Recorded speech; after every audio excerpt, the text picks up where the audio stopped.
Hey, salut le poulet! Vidéo un petit peu spéciale aujourd'hui puisqu'on va sortir de la pure théorie financière pour voir un petit peu à partir de quel moment est-ce que finalement gagner moins et investir moins pour profiter un petit peu plus de la vie, ça devient plus intéressant que de juste travailler, investir et préparer son avenir. Honnêtement, je n'avais pas du tout prévu de traiter ce sujet à la base, mais c'est une discussion avec mon cousin qui lui n'investit pas qui m'y a fait penser. Parce que c'est vrai que finalement, travailler dur et investir, ça peut être intéressant, mais il faut connaître les limites. Si c'est pour finir le plus riche du cimetière, ça ne sert pas à grand chose. Le projet d'aujourd'hui, c'est donc de définir clairement où se trouve cette limite et voir si finalement travailler plus pour gagner plus, c'est encore intéressant dans votre cas. Et vous commencez à connaître la musique, on rentre dans le vif du sujet juste après l'intro.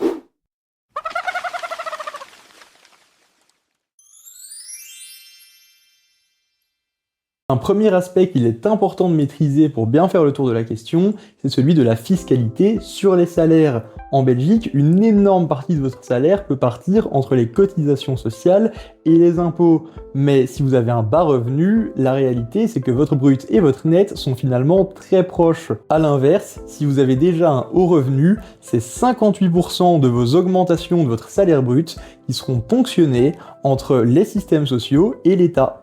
Et si vous pensez que ce problème ne concerne que les personnes qui ont déjà un très haut revenu, sachez que la tranche marginale d'imposition qui est juste en dessous vous concerne dès que votre salaire excède les 30 000 € annuels bruts, soit 2500 bruts par mois, et que vous êtes déjà imposé à 53% au total des cotisations sociales et des impôts. Cette réalité fiscale pose un constat simple, c'est que finalement, travailler plus pour gagner plus, ça a de grosses limites, et que si on se base uniquement sur le salaire net horaire, il vaut beaucoup mieux avoir un temps partiel, surtout si de base on avait un salaire assez élevé, que de travailler à temps plein et de voir finalement son salaire horaire net diminuer largement à cause de l'imposition. Un deuxième aspect qu'il est important de prendre en compte, c'est celui des intérêts composés. Comme on peut le voir ici, sur une période de 40 ans, c'est 94% de vos bénéfices qui sont faits entre la 10e et la 40e année. 75% du temps qui donne 94% des bénéfices. Finalement, c'est très clair,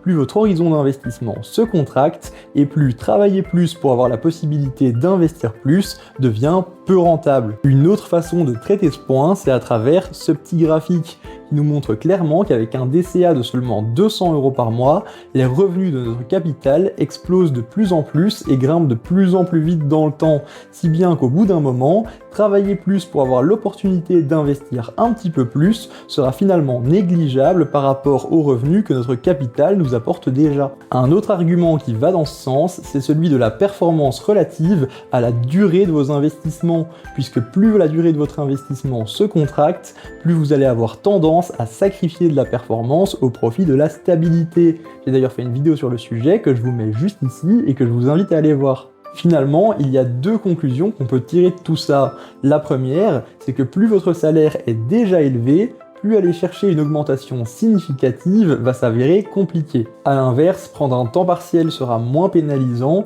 puisque le système fiscal va dans votre sens et que votre salaire net horaire va donc augmenter. Le deuxième point étant que plus vous avez un horizon de placement qui est long, plus travailler plus pour pouvoir investir plus est rentable. A l'inverse, quand vous vieillissez et que votre horizon de placement diminue, c'est de moins en moins intéressant de courir après l'argent. Il n'y a donc pas une réponse simple à la question faut-il travailler plus pour gagner plus? C'est en réalité un spectre de réponses qui dépend beaucoup de votre situation.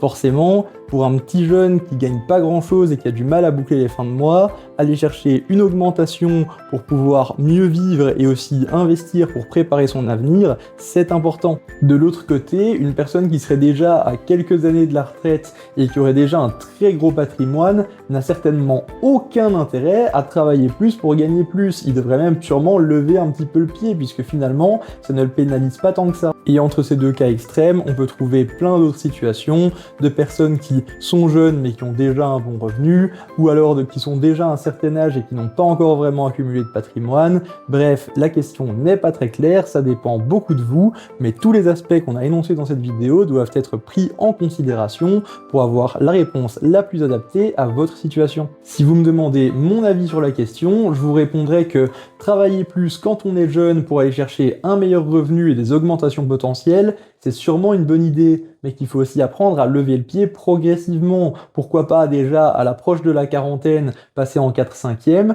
et peut-être dans la cinquantaine, à mi-temps. Finalement, votre patrimoine à la retraite n'en sera pas tellement impacté, et pourtant, vous aurez travaillé beaucoup moins au cours de votre carrière. C'était tout pour aujourd'hui, on se retrouve très bientôt pour parler d'immobilier, et d'ici là, moi je vous dis à bientôt mes poulets.